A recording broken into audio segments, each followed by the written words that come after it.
साईं की बात।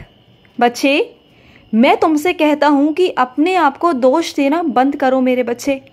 हाँ, मैं तुम्ही से कह रहा हूँ कि अपने आप को दोष देना बंद करो। तुम जानते हो कि इसमें तुम्हारी कोई गलती नहीं, ये सिर्फ हालात थे और उस हालात में तुम बहते चले गए, उसमें ढलते चले गए। इसमें तुम्हारी कोई गलती कहीं से भी नहीं थी। बस जैसा कहा गया तुमसे वैसा तुम करते गए, जैसा तुम्हारे परिवार वालों ने कहा, जैसा हालातों ने कहा वैसा तुम करते चले गए मेरे बच्चे। और इसमें तुम्हारा कोई गलती नहीं, कोई दोष नहीं था मेरे बच्चे, कुछ भी नहीं था। हाँ, अगर तुम जानबूझकर करते तो वो तुम्हारा दोष था, लेकिन वो तुमने जानबूझकर नहीं किया मेरे बच्चे, बिल्कुल भी नहीं किया। और सुनो मेरे बच्चे, तुम्हारा जो घर है ना, इस पर कई लोगों की नज़रें हैं मेरे बच्चे कि तुम सुखी जीवन कैसे व्यतीत कर रहे हो, सुकून वाला जीवन कैसे व्यतीत कर रहे हो। क्योंकि अक्सर ना तुम अपने दुखों को, अपने परेशानियों को लोगों के आगे उजागर नहीं करते हो, क्योंकि तुम्हें मुझ पर भरोसा है, अपने बाबा पर भरोसा है। और लोगों को लगता है कि पता नहीं तुम्हारा जीवन इतना सुखमय, इतना सुकून वाला कैसे है। पर बात है ना कि तुम संतुष्ट हो, तुम जो भी तुम्हारे पास है ना, तुम उसमें संतुष्ट हो, क्योंकि तुम्हारे पास मैं हूँ। लेकिन वो जो बच्चे हैं ना, जो बदनसीब हैं, जिनके पास मैं नहीं, वो हमेशा बस यही सोचते हैं कि तुम्हारे पास ऐसा क्या है, ऐसा कौन सा खजाना है जिस वजह से तुम बहुत खुश रहते हो। और उनकी यही नज़रें तुम्हारे घर को लगती हैं मेरे बच्चे। इसी वजह से तुम्हारे घर में नकारात्मक ऊर्जा आती है। इसलिए मेरे बच्चे, मैं तुमसे यही कहता हूँ कि एक काम करो, अपने घर के बाहर नज़रिया लगाओ, अपने घर के बाहर एक काला भूत टांगो, जिससे कि तुम्हारे घर में नज़र ना लगे मेरे बच्चे। नज़र दूर रहें, बुरी नज़रें दूर रहें। जो लोग भी तुम्हारे घर के आसपास से गुजरे ना, वो तुम्हारे घर को देख के बातें करते हैं, जो मैं बिल्कुल नहीं चाहता मेरे बच्चे कि तुम्हारे घर पर कोई नज़रें लगे। और दूसरा, तुम्हारे घर में जो भी प्रवेश करे वो सकारात्मक ऊर्जा के साथ करे। मैं ये चाहता हूँ, अगर कोई भी नकारात्मक ऊर्जा लेकर आए तो उसकी ऊर्जा वहीं उस चौखट के बाहर तक ही रह जाए, तुम्हारे घर के अंदर प्रवेश ना करे मेरे बच्चे। मैं बिल्कुल भी नहीं चाहता। और सुनो, स्वागत है मेरे बच्चे, तुम्हारा स्वागत है, तुम्हारे उस बच्चे का स्वागत है जो तुम्हारे घर में पहली बार प्रवेश करने जा रहा है। उस बच्चे पर मेरा खूब सारा आशीर्वाद है, ढेर सारा आशीर्वाद है मेरे बच्चे, ढेर सारा। जिस बच्चे का तुम स्वागत करने जा रहे हो ना अपने घर पर, उसका पहला कदम सीधा मेरे मंदिर की तरफ होना चाहिए मेरे बच्चे। जैसे ही वो बच्चा घर में प्रवेश करे ना, तो सबसे पहले उसकी आरती उतारना और उसके बाद सीधा अपने साईं के मंदिर लेकर आना, सीधा मेरे बच्चे। चाहे वो घर का मंदिर हो या तुम्हारे घर के आसपास का कोई भी मंदिर हो, पहले वहाँ लेकर आना, उसके बाद में ही उसे कमरे तक लेके जाना। क्योंकि जो भी नज़रें, जो भी अलाए बलाएं उस बच्चे के आसपास भी होंगी ना, वो मेरे आशीर्वाद से ख़त्म हो जाएंगी। और उस बच्चे को घर लाने से पहले उदी लगाना मेरे बच्चे, उसके माथे पर उदी ज़रूर ज़रूर लगाना, समझ गए। और सुनो, जहाँ तुम्हें जाना है ना कल, वहाँ पर तुम समय से निकल जाना, थोड़ा समय पहले ही निकलना। क्योंकि जब जब तुम जल्दबाजी में निकलते हो ना मेरे बच्चे, तो कुछ ना कुछ भूल जाते हो या फिर वहाँ देरी से पहुँचते हो। ऐसा इस बार बिल्कुल मत करना। तुम्हें जहाँ जाना है वहाँ सबसे पहले तुम निकल कर पहुँच जाना। या तुम ऐसा करना कि जो भी समय है उसके आधे एक घंटे पहले अपने समय के अनुसार तुम निकलना, जिससे कि तुम सही समय पर वहाँ पहुँच सको।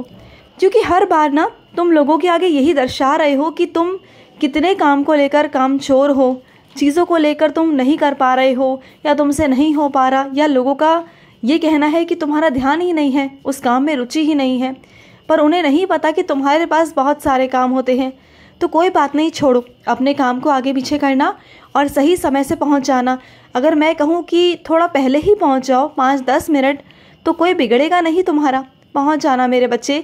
इससे जो तुम्हारा जाने का तरीका है, तुम्हारा जो प्रभाव उन लोगों पर पड़ेगा ना, तो वो अलग ही दर्शाएगा तुम्हें मेरे बच्चे, एक अलग ही प्रभाव पड़ेगा तुम्हारे ऊपर, समझ रहे हो ना। और सुनो, तुम्हें कहीं से बुलावा आएगा कहीं जाने का, किसी मंदिर से या किसी गुरुद्वारे से या किसी ऐसे जगह से जहाँ ईश्वर का वास हो मेरे बच्चे, वहाँ से तुम्हें बुलावा आएगा और वहाँ तुम ज़रूर जाना मेरे बच्चे। ऐसा मत करना कि मत जाना, ज़रूर जाना, समय निकालना और ज़रूर जाना मेरे बच्चे। ठीक है। और सुनो, तुम्हें घूमने फिरने का बहुत शौक़ है ना मेरे बच्चे, बहुत ज़्यादा शौक़ रखते हो घूमने फिरने का। तुम्हारा मन है कि तुम विदेश घूमो, है ना, हवाई जहाज़ में जाओ। तो होगा, ज़रूर होगा मेरे बच्चे, और तुम ज़रूर जाओगे, विदेश यात्रा तुम करोगे। मुझे मालूम है कि काफ़ी सालों से तुम लगे हुए हो इस काम में कि तुम बाहर जा सको। बहुत मेहनत कर रहे हो, कड़ी मेहनत कर रहे हो तुम, लेकिन हर बार तुम असफल रहे हो। लेकिन चिंता मत करना, बहुत जल्द ना तुम 1-2 साल के अंदर ही अंदर तुम विदेश यात्रा करोगे और तुम बाहर जाओगे, और मैं तुम्हें भेजूंगा मेरे बच्चे। तुम बिल्कुल भी चिंता मत करना। और सुनो, जिसे भी तोहफा देते हो ना, तोहफा देने से पहले सोच लिया करो, देख लिया करो कि जिसे तुम तोहफा देने जा रहे हो ना, उसे क्या पसंद है, उसे क्या पसंद नहीं है ना। तोहफा हमेशा वही दो जो उसकी पसंद हो, तुम्हारी पसंद हो वो मत दो, क्योंकि तुम्हारी पसंद किसी के पसंद आए ना आए ये ज़रूरी तो नहीं ना मेरे बच्चे। हर किसी की पसंद अलग होती है। और मैं अपने कुछ बच्चों से कहना चाहता हूँ कि तुमने जो अपने मंदिर में साईं सा चरित्र जी रखी है ना मेरे बच्चे, उसे ऐसे मत रखो, उसे किसी कपड़े में लपेट कर रखो मेरे बच्चे। या वो कपड़ा लाल रंग का हो या पीले रंग का हो या फिर नारंगी रंग का हो मेरे बच्चे, या उसके लिए कुछ ऐसा कपड़ा सिलवा लो जिसके अंदर तुम साईं सा चरित्र रखो, जिस पर धूल मिट्टी ना जाए मेरे बच्चे।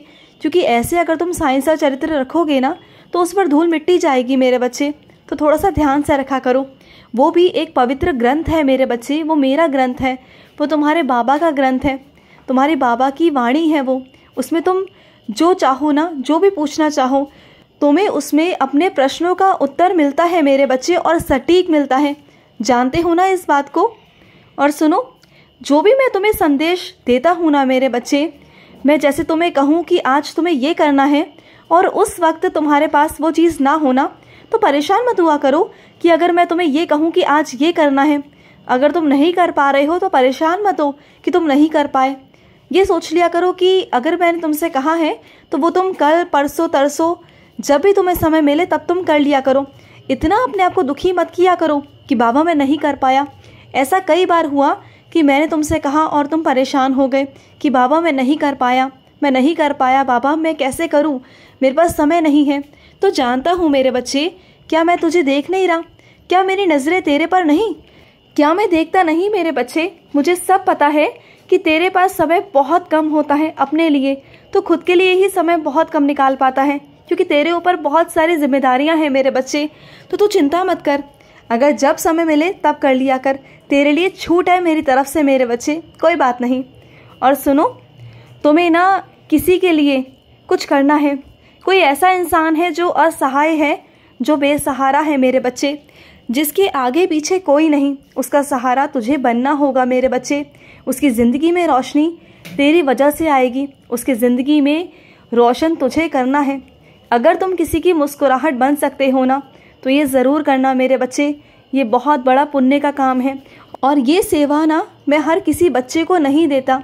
जो मेरे बहुत ख़ास बच्चे होते हैं ना, जो मेरे बहुत करीबी बच्चे हैं, जो मुझे पता है ये करेंगे, उन्हें मैं ये सेवा देता हूँ मेरे बच्चे।